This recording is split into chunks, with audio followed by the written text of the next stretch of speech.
This is a truly tantalizing image. Why is it tantalizing? Since its discovery over 100 years ago, it has captivated astronomers the world over.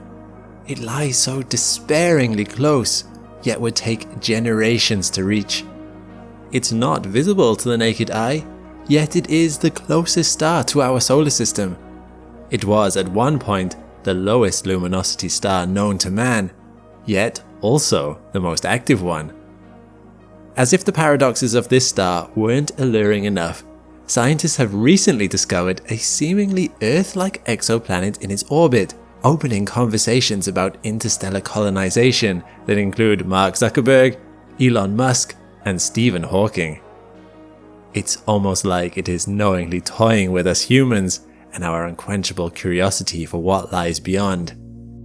If you're anything like me, you also can't wait to drink in everything there is to know about this enigmatic star. I'm McColgan and you're watching Astrum. Join me today and let's indulge in a whistle-stop tour of the Alpha Centauri star system, from the binary stars Alpha Centauri AB to diving deep into everything we know about Proxima Centauri, its recently discovered planets, a controversial possible discovery, and what kind of flyby missions the future might hold.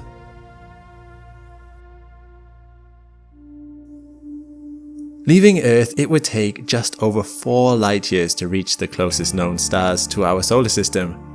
I say stars because they are technically a triple star system. Collectively known as Alpha Centauri, they are made up of Rigel Kentaurus, also known as Alpha Centauri A, Ptolemy, also known as Alpha Centauri B, and Proxima Centauri. Together, Rigel Kentaurus and Ptolemy make up the binary star system Alpha Centauri AB. They sit 4.37 light years away from Earth and are both sun-like stars orbiting a common center every 79.76 years. If you're south of the 40th parallel, you'll be able to see them at night, though to the naked eye, they'd look just like a single star. The third brightest in the sky behind only Sirius and Canopus. The binary Alpha Centauri system was discovered in 1689, but it would take over 200 years for the third star to reveal itself. Luck came in 1915 to a Scottish astronomer named Robert Innes. At the time, Innes was the director of the Union Observatory in Johannesburg, South Africa. While comparing photographic plates with the help of a blink comparator, he observed that a faint star had moved in the 5 years between photos. This movement was about the same as that of the Alpha Centauri binary star he was observing. He wondered if the new star could be part of the same system. After further investigation, he concluded that it was closer to the Sun than its twin siblings, a finding which was quickly confirmed by its contemporaries. Paradoxically, it became both the closest and dimmest known star at the time.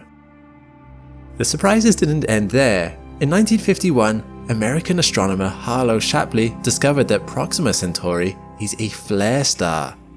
Not only that, but it was the most active flare star known back then. Over the last 70 years, Proxima Centauri has become a hotly studied star, no pun intended. And with the recent discoveries of an Earth-like exoplanet orbiting it, I think that interest will only intensify. But I'm getting ahead of myself. Let's get to know this star a little better before placing such grand expectations on it. At 4.24 light years away, Proxima Centauri is slightly closer to us than Alpha Centauri AB. It is a main sequence red dwarf star with an estimated mass of 12.2% and a diameter of 15% that of our Sun. Despite its smaller size, Proxima Centauri is about 40 times more dense than our Sun. Due to its low mass, the interior of the star is totally convective. This creates a magnetic field around the star and leads to the sporadic release of this magnetic energy in the form of flares. As a result, Proxima Centauri randomly experiences drastic changes in brightness and energy emissions. On the 6th of May 2019, a flare event on Proxima Centauri was observed as being the brightest one ever recorded. These flares release radiation across the electromagnetic spectrum, including X-rays. To give you an idea of Proxima Centauri's solar activity, its baseline X-ray luminosity is roughly equivalent to that of our Sun, a much larger and hotter star. This level can increase by up to 2 orders of magnitude during a flare.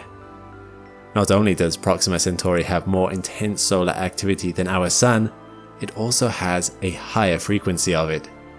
It is estimated that 88% of the star's surface is active at any given time. This is way higher than our Sun, even at the peak of its solar cycle.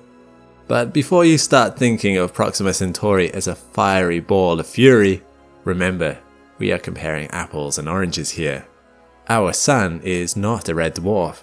In fact, compared to other red dwarfs, Proxima Centauri is considered to have a low activity level.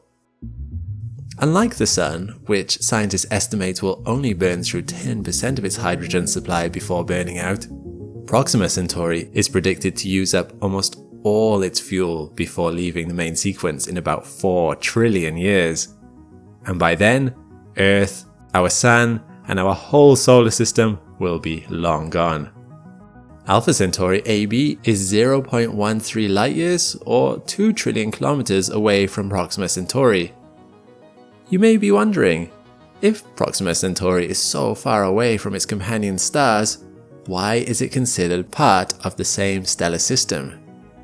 Well, we have data that shows it is gravitationally bound to the Alpha Centauri AB binary star, making it part of the stellar system with an orbital period of about 550,000 years. How it ended up in this orbital situation is still open to speculation, but the 2 main scenarios seem to be either 1.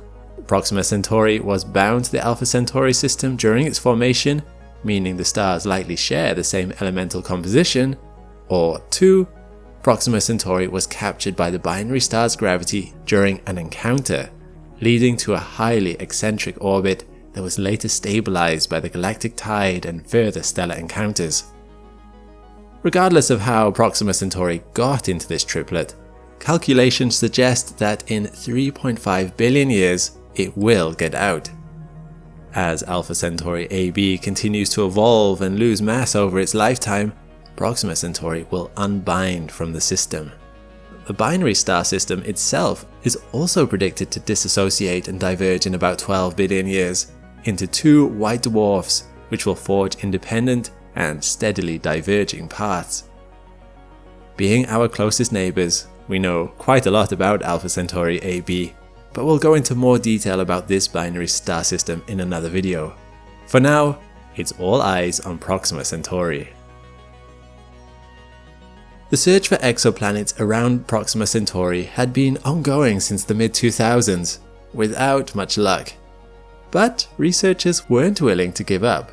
Not only was this star the closest neighbor we had, it was also a red dwarf, 20 to 40% of which have a planet orbiting in a habitable zone. The patience paid off. Observations at the European Southern Observatory in Chile identified anomalies in Proxima Centauri which couldn't be explained by flares or other solar activity. The data seem to indicate there may be a planet orbiting it. In January 2016, the Pale Red Dot campaign, a coordinated effort from multidisciplinary scientists and ground-based telescopes around the world, was launched to see if this suspected planet could be identified. In August of the same year, the discovery of exoplanet Proxima Centauri B was announced. It is at least 1.07 times larger than Earth, and sits 20 times closer to Proxima Centauri than we do to our Sun. This exoplanet orbits its star in just 11.2 Earth days. Even though Proxima B is within Proxima Centauri's habitable zone, that's not to say it could sustain life. There's lots of other factors that determine habitability than liquid water. For one, the intense solar activity would pelt the planet with 10 to 60 times the amount of UV and X-ray radiation we get here on Earth. We'd need to develop SPF 3000 to make the journey worth it. Another factor to consider is whether an atmosphere could survive under such conditions. As far as we know, atmospheres are vital for the maintenance of a water-friendly surface pressure, protection from dangerous space weather, and planetary climate regulation. The radiation Proxima B is exposed to might be enough to strip away the key components of an atmosphere over time. Frustratingly, we don't know much about Proxima B beyond its distance from its star and its orbital period. It is unlikely to have any moons due to the instability of their orbits over larger timescales, but it is thought the planet itself is tidally locked to its star. As discussed in a recent video, this doesn't bode well for potential habitability. It also likely developed under extremely different conditions from Earth. Assuming it formed at the current distance from its star, it would have gone through a much faster evolution, with stronger impacts and less water.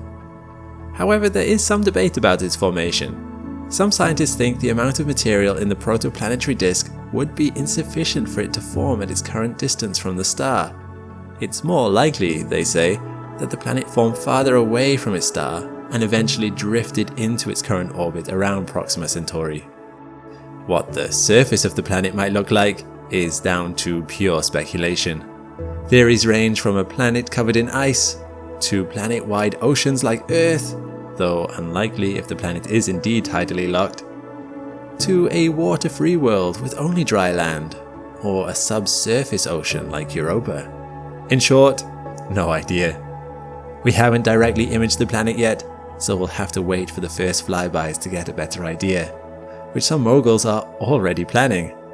If it happens, I have a feeling it will be just as earth-shattering as the Voyager flybys in the 70s and 80s, but more on that later. 6 years after the discovery of Proxima B, the news of Proxima D swept global headlines. The first signs of the planet emerged in 2020, when a weak 5.15 day signal was detected in the radial velocity data during a study of Proxima B's mass.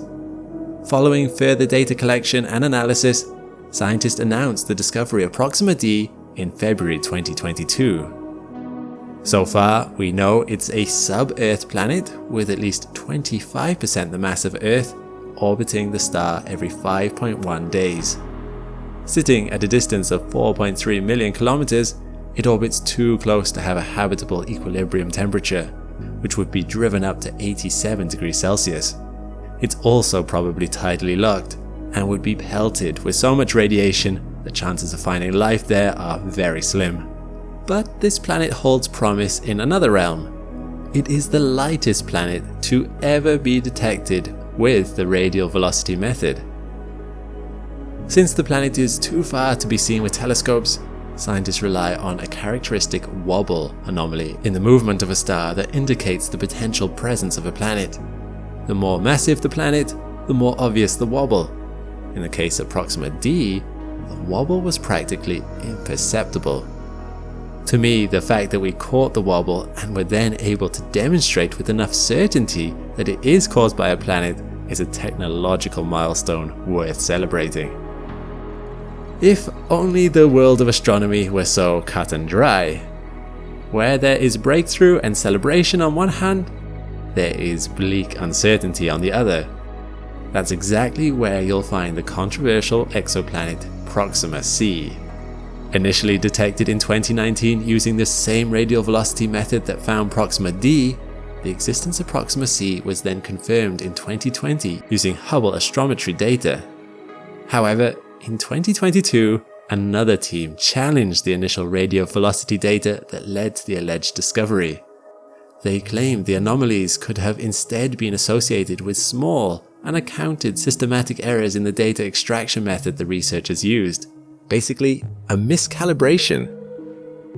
The trouble arises from the fact that, unlike Proxima D, which orbits incredibly close to the star, the data for alleged exoplanet Proxima C places it very far away from its star, with an estimated 1,928-day orbit. There is no similar example of a wobble detection of a planet with such a low amplitude at such a long period.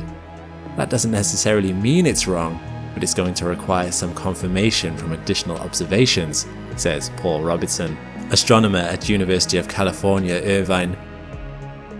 If Proxima C does exist, it will take a bit more data to convince reluctant skeptics. If it does not exist, it remains unclear why the Hubble astrometric data was able to corroborate and confirm a planetary signature.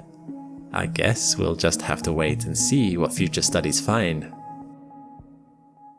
With the recent discovery of Proxima B and how relatively close Proxima Centauri is to us, it is a perfect candidate for a future flyby.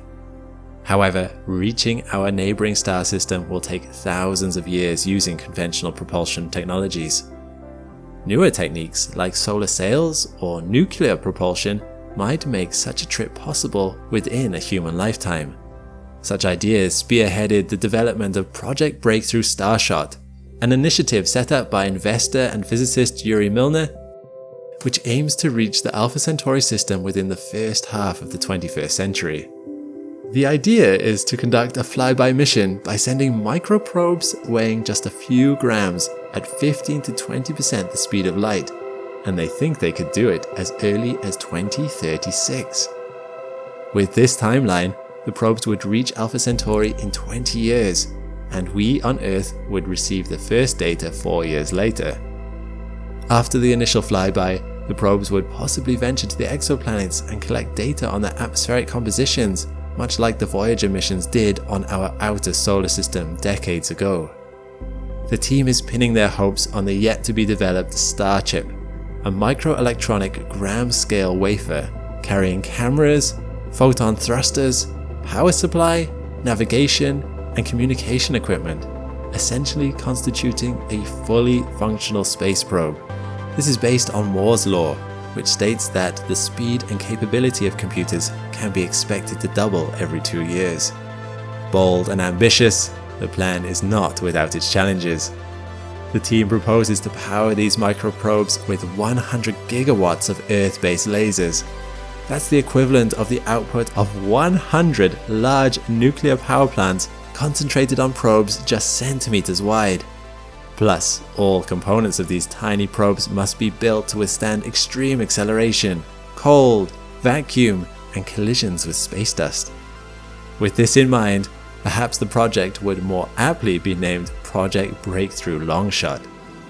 But if the history of space exploration has taught us anything, it is that missions confronted with cruel hardship and slim odds can emerge as triumphant milestones of humanity. Proxima Centauri might just be the next one for the history books. Let's just hope we are around to see it. Have you ever wondered why some materials are magnetic? Magnetism works on the scale of atoms and electrons, with each electron creating their own magnetic field when they move. If they don't point the same way, the fields counteract each other, producing no net magnetism.